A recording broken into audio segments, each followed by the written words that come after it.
Saygıdığında o yüzden bir Temirrek isminde bir adam varmış.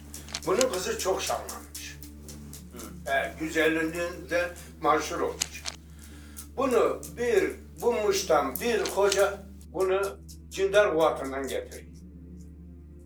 Evet, bu Muş'a getiriyor. Bununla yatı kay, kızın hamile oluyor, karnı büyüyor. Şey diyor ki Temirrek hayaline diyor ki, kıza sor diyor, kızın diyor karnı.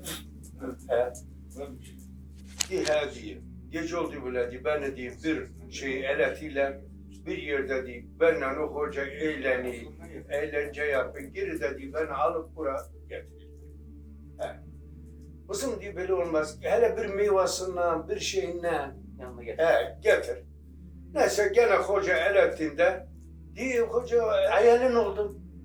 Çocuğumuz olacak, şöyle olacak, böyle olacak, bir meyve falan, nar getir. Bu Muş'un turpu, mişmişi, narı maşhur olur. Ben bu Muş'ta aylarca kalırdım. Hoca getirin nar. Kız koyuna bir tane koyuyor, kız babasına veriyor. Temirrek bunu getiriyor işte çarşının ortalık yerine asıyor.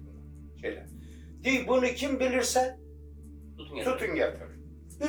Günlerden bir gün bezirgendik ya bu Muş'un narı burada ne geziyor?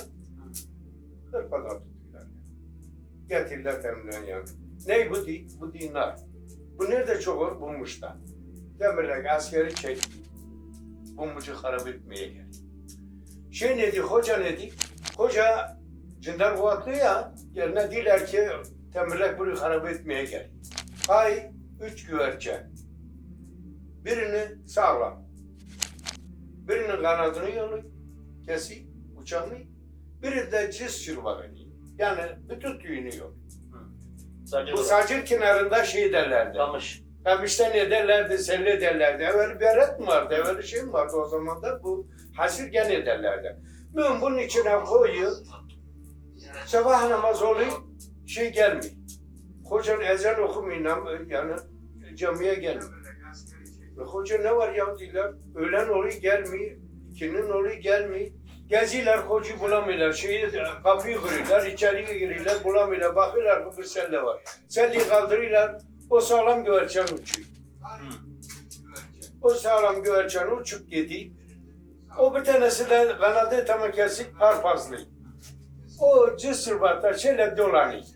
Diler yaşa bak, bunda bir iş var. Diler şu güvercin uçuyor, demek ki bir şey olan şehri terk eder. Terk ediyor. O uçan güvercinin kayla memleketi gidiyorlar.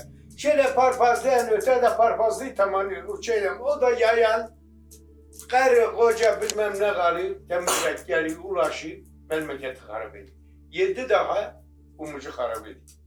Temirrek ta Tedif'e kadar ulaşıyor.